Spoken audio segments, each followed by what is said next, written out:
ചന്ദനത്തിരിയുടെയും കർപ്പൂരത്തിന്റെയും വാസന ശാലിനിയുടെ മൂക്കിലേക്ക് തുളച്ചു കയറി.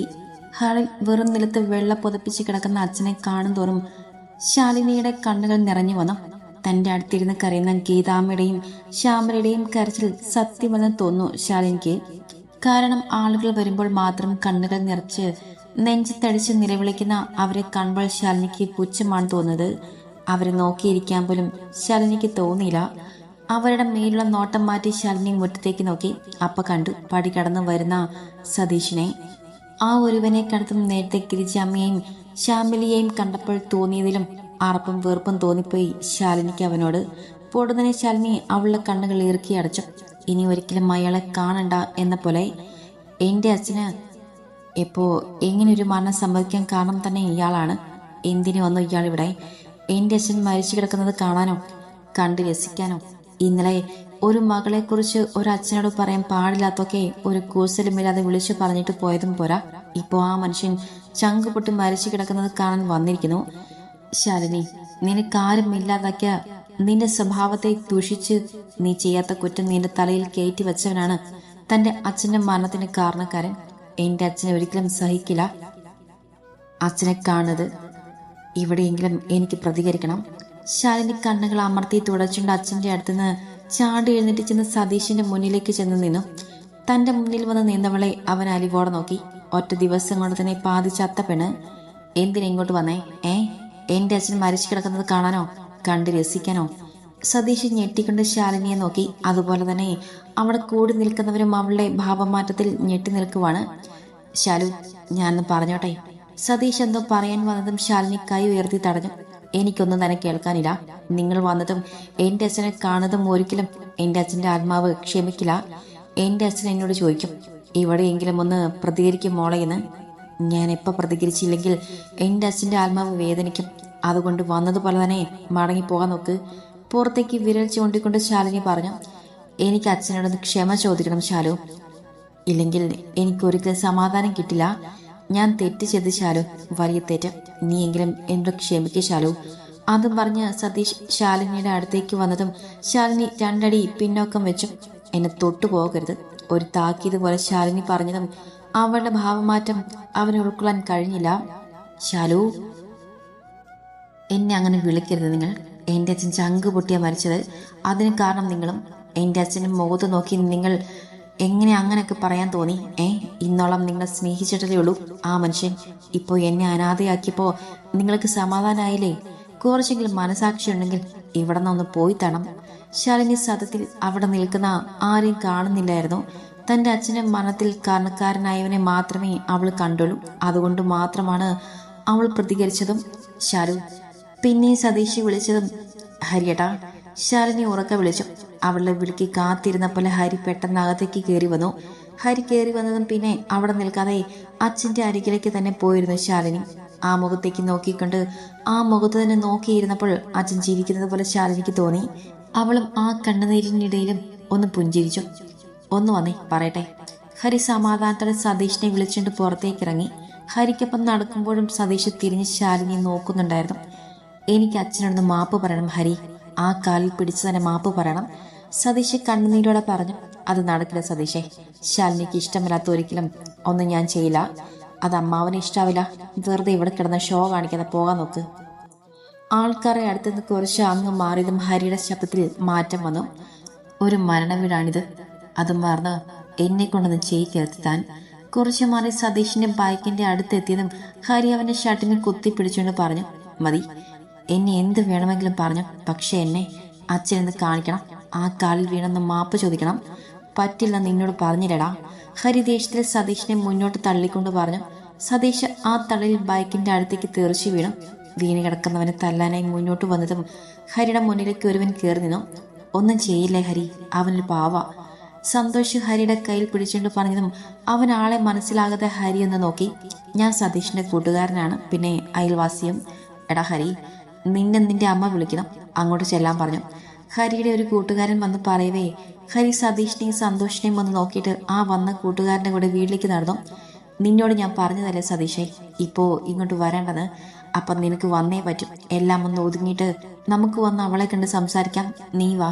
സതീഷിനെ നിലത്തു നിന്നും പിടിച്ച് എഴുന്നേൽപ്പിച്ചുകൊണ്ട് സന്തോഷ് പറഞ്ഞു, എനിക്ക് അച്ഛനെ കണ്ട കാൽ പിടിച്ചെന്ന് മാപ്പ് പറയണം സന്തോഷേ. ഞാൻ ചെയ്ത തെറ്റിന് മാപ്പ് പറയണം. പറയാനുള്ളതൊക്കെ ആ പാവം മനുഷ്യന്റെ മുഖത്ത് നോക്കി പറഞ്ഞിട്ട് ഇപ്പം മാപ്പ് പറയണമെന്നോ? സന്തോഷ് ദേഷ്യത്തോടെ ചോദിച്ചു. അവളായതുകൊണ്ട് നിന്നോട് ഇങ്ങനെ പെരുമാറിയുള്ളൂ. വേറെ ആരെങ്കിലും ആയിരുന്നെങ്കിൽ നിന്നെ ചൂരെടുത്ത് അടിച്ചിറക്കിയനെ. എന്ത് കാര്യമാണെങ്കിലും ആദ്യം നീ അവളോട് ചോദിക്കണമായിരുന്നു.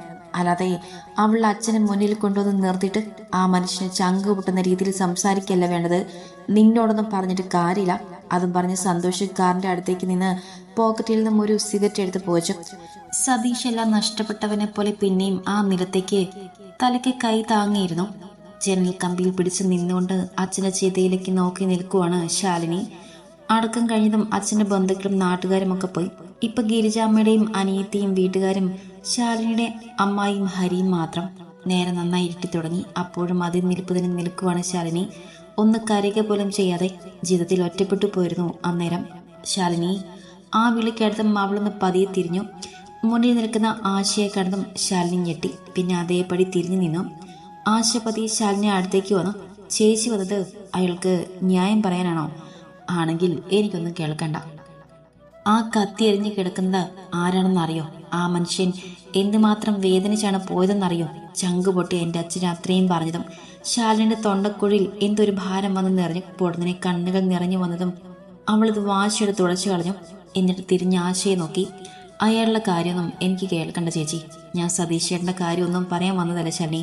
പക്ഷെ സന്തോഷിൻ്റെയും സതീശേട്ടൻ്റെയും കൂടെ തന്നെയാണ് ഞാൻ വന്നത്. സതീശേട്ടൻ്റെ നിർബന്ധം കൊണ്ട് നിന്നെ പറഞ്ഞ് മനസ്സിലാക്കാൻ. പക്ഷെ എൻ്റെ മനസാക്ഷിക്ക് അത് ശരിയാണെന്ന് തോന്നിയില്ല. ആ റോഡിൽ ഇരിപ്പുണ്ട്, വീട്ടിലേക്ക് വരാൻ കൂട്ടാക്കാതെ നിന്നെ കണ്ട് മാപ്പ് പറഞ്ഞിട്ടേ വരുന്നുള്ളേ എന്നും പറഞ്ഞു. അത് കേട്ടതും ശാലിൻ്റെ മുഖത്ത് ഒരു പുറ്റച്ചിരി വീഞ്ഞു. നിന്നെ ഒരിക്കലും അയാൾ അർഹിക്കുന്നില്ല ശാലിനി. നീ ഇനിയെങ്കിലും നിനക്ക് വേണ്ടി ജീവിക്കും. നീ സന്തോഷത്തോടെ ഇരുന്നാലേ നിന്റെ അച്ഛന് സന്തോഷമാകും. നീ ഒരിക്കലും പഴയ ശാലിനി ആവരുത്. അയാൾ വന്ന് എന്ത് നാടകം കളിച്ചാലും നീ പോകരുത്. നീ അവിടെ അനുഭവിച്ചത് എനിക്കറിയാം. പിന്നെ അബദ്ധം ഒന്നും കാണിച്ച് നീ സ്വയം തോൽക്കരുത്. നിന്നെ വിഷമിപ്പിച്ചവരുടെ മുന്നിൽ നീ അന്തസ്സായി ജീവിച്ച് കാണിക്കണം. എന്താവശ്യം വന്നാലും ഒരു വിളിക്കപ്പുറം എന്നും ഞാനുണ്ടാകും. അതും പറഞ്ഞ് ആശ അവളുടെ നിറഞ്ഞ കണ്ണുകൾ സാരത്തുമ്പിൽ തുടച്ചുകൊണ്ട് ശാലിനെ മുറിയിൽ നിന്നും പുറത്തേക്കിറങ്ങി. ആശ അങ്ങ് പോയതും പിന്നെയും ആ കത്തി എറിഞ്ഞ അച്ഛൻ്റെ കുഴിമാടത്തിലേക്ക് നോക്കി നിന്നു. ആശ ശാലിനിയുടെ മുറിയിൽ നിന്ന് ഇറങ്ങി വരുമ്പോൾ തൊട്ടപ്പുറത്തെ മുറിയിൽ ഗിരിജയ്ക്കും ശ്യാമിലിക്കും ആഹാരം കൊടുക്കുന്ന തിരക്കിലായിരുന്നു അവരുടെ ബന്ധുക്കൾ. ആശയുടെ കണ്ണുകൾ ആ അമ്മയുടെയും മോളുടെയും മുഖത്തേക്ക് പോയി. ഭർത്താവ് മരിച്ചതിന്റെ വിഷമം അവരുടെ മുഖത്തോ അച്ഛൻ മരിച്ച വിഷമം ആ മകളുടെ മുഖത്തോ ആശയ്ക്ക് കാണാനായില്ല. അപ്പുറത്തെ മുറിയിൽ ഒരുവൾ ഹൃദയം തകർന്നു നിൽക്കുന്നുണ്ട്. തീർത്തും അനാഥയായി ഭർത്താവാൽ ഉപേക്ഷിക്കപ്പെട്ട് അച്ഛനെ തിരിച്ചു വരാൻ പറ്റാത്തടത്തേക്ക് പോയി. അവൾക്കിനി ആരുണ്ട്? തന്റെ സഹായം സ്വീകരിക്കാൻ അവൾ വരുമോ? ഇനി അവൾ എങ്ങനെ ജീവിക്കും? അതൊക്കെ ഓർക്കുമ്പോൾ ആശയ്ക്ക് സതീഷിനോട് അടക്കാൻ പറ്റാത്ത അത്രയും ദേഷ്യം തോന്നിപ്പോയി. സ്വന്തം ഭാര്യയെ മനസ്സിലാക്കാൻ പറ്റാത്ത ഒരുവൻ, അവൻ കാരണം സ്വന്തം പിതാവ് നഷ്ടപ്പെട്ടവൾ. ഒരിക്കലും ക്ഷമിക്കരുത് ശാലിനിയെ അയാളോട്. അത് അയാൾ അർഹിക്കുന്നില്ല. കണ്ണുകൾ നിറഞ്ഞ് കാഴ്ചയെ മറയ്ക്കുമ്പോഴും അത് തുടച്ചു നിൽക്കാൻ പോലും നിൽക്കാതെ ആശ വേഗത്തിൽ നടക്കാൻ തുടങ്ങി. ആരെ വന്ന് തട്ടി നിന്നും ആശ കണ്ണുകൾ മാത്രം ഉയർത്തി നോക്കി. മുന്നിൽ നിൽക്കുന്ന ആളെ മനസ്സിലാകാതെ കണ്ണുകൾ സാരത്തമ്മിൽ തുടച്ചുകൊണ്ട് ഒന്നോട് നോക്കി. എന്നിട്ടും ആളെ മനസ്സിലാകാതെ ആശ സംശയത്തോട് നോക്കി. ആരാ? അമ്മാവന്റെ ആരെങ്കിലും ആണോ? ഹരി മനസ്സിലാകാതെ ആശയെ നോക്കി. കാരണം എത്രയും നേരവും ശാലിനിയുടെ കണ്ണിൽ മാത്രമേ ആത്മാർത്ഥമായ കണ്ണുനീർ ഹരി കണ്ടിട്ടുള്ളൂ. ബാക്കിയെല്ലാം ആൾക്കാരെ കാണിക്കാൻ വേണ്ടി മാത്രം എന്തൊക്കെയോ കാട്ടിക്കൂട്ടിയതാണ്. ഇപ്പോ ഈ മുഖത്താണ് ശാലിനിക്ക് ശേഷം സങ്കടം നിറഞ്ഞ മുഖം താൻ കാണുന്നത്. അതാണ് അമ്മാവന്റെ ആരെങ്കിലും ആണോ എന്ന് താൻ ചോദിച്ചത്. ഞാൻ ശാലിനി ഒന്ന് കാണാൻ വന്നതാ. പിന്നെ എനിക്കൊരു ഉപകാരം ചെയ്തു തരുമോ? ശാലിനി അമ്മാവന്റെ മോൻ ഒരു ഹരി ആളെ എനിക്കൊന്ന് കാണിച്ചു തരുമോ? ആശ ഒരു വിമിഷ്ടത്തോടെ അവനോട് ചോദിച്ചു. ചേച്ചി അന്വേഷിക്കുന്ന ആള് ഞാൻ തന്നെയാണ്. അല്ല, എന്നെ എങ്ങനെ അറിയാം? ഹരി സംശയത്തോടെ ചോദിച്ചു. ഞാൻ സതീഷ് ചേട്ടന്റെ വീടിന്റെ അടുത്ത് താമസിക്കുന്നതാ. അത്രയും പറഞ്ഞിട്ട് ഹരിയുടെ മുഖത്തേക്ക് നോക്കി ആശ. അപ്പൊ നേരത്തെ കണ്ട സൗമ്യഭാവം അല്ലായിരുന്നു ഹരിക്ക്. അവന്റെ മുഖം വലിഞ്ഞു മുറുകിയിരുന്നു. അത് കണ്ടപ്പോൾ ആശയ്ക്ക് ചെറിയൊരു പേടി തോന്നി. അവന്മാര് പറഞ്ഞു വിട്ടതാണോ നിങ്ങളെ അവളെ മനസ്സറിയിക്കാൻ? ആണോ? ഹരി പല്ല് ഞെരിച്ചുകൊണ്ട് ചോദിച്ചു. അല്ല ഹരി, ഞാൻ ശാലിനിയെ കാണാൻ വന്നതാ. പിന്നെ അവര് പറഞ്ഞിട്ട് വന്നതാണെങ്കിൽ നിങ്ങളെ ഞാൻ കാണുമെന്ന് പറയില്ലല്ലോ. എനിക്ക് കുറിച്ച് സംസാരിക്കാനുണ്ടായിരുന്നു.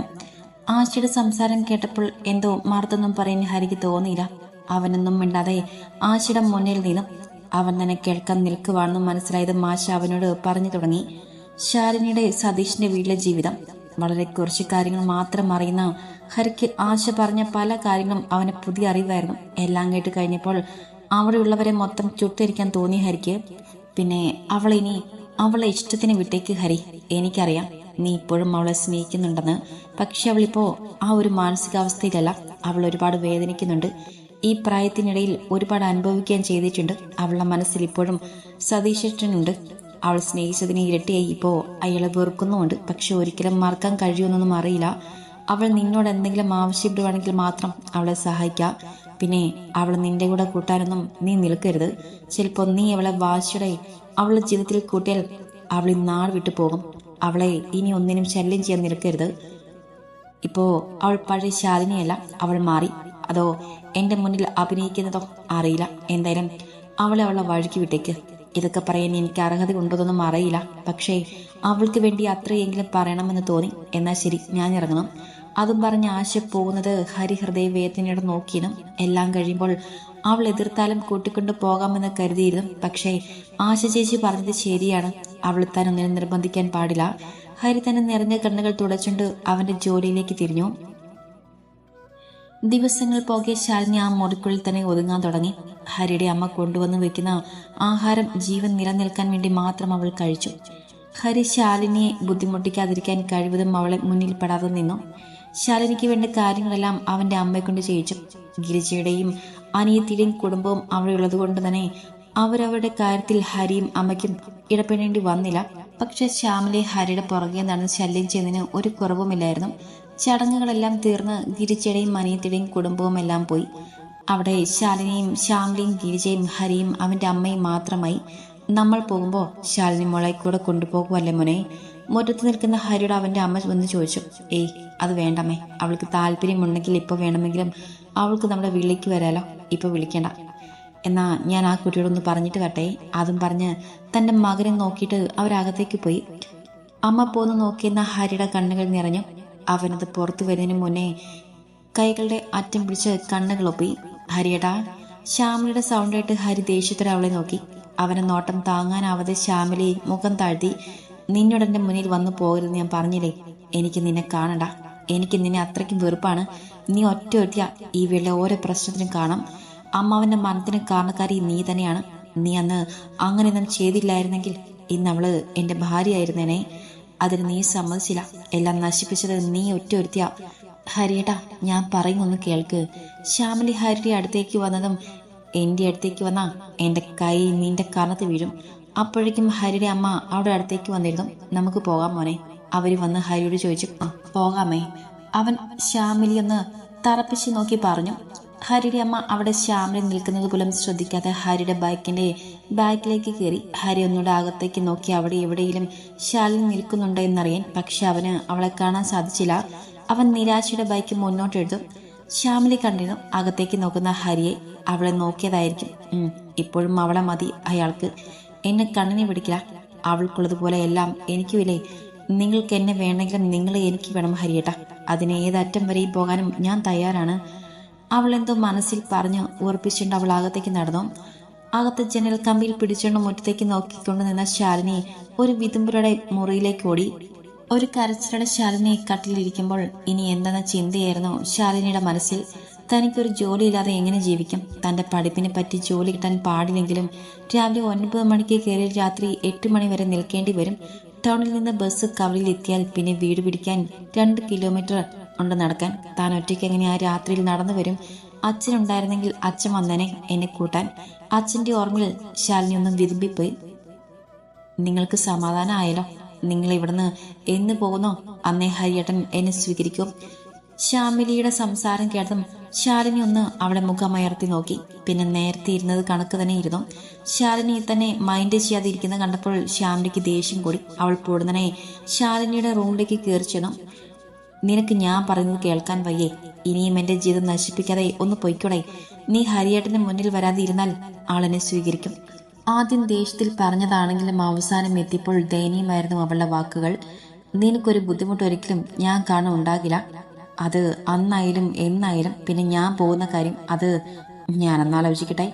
നിനക്ക് വേറൊന്നും പറയാനില്ലെങ്കിൽ ഒന്ന് പോയി തരുമോ? അച്ഛൻ മരിച്ചിട്ട് ദിവസങ്ങളെ ആയിട്ടുള്ളൂ. അപ്പോഴേക്കും ഈ വക കാര്യമൊക്കെ പറയാൻ നിനക്ക് എങ്ങനെ തോന്നുന്നു? എനിക്ക് കുറച്ചു നേരം ഒറ്റയ്ക്കിരിക്കണം. അതും പറഞ്ഞ് ശാലിനി കട്ടിലേക്ക് ഇരുന്നു. ശാലിനി ഒന്ന് നോക്കിയിട്ട് എന്തൊക്കെ പിറുപിറുത്തുണ്ട് വെളിയിലേക്ക് പോയി.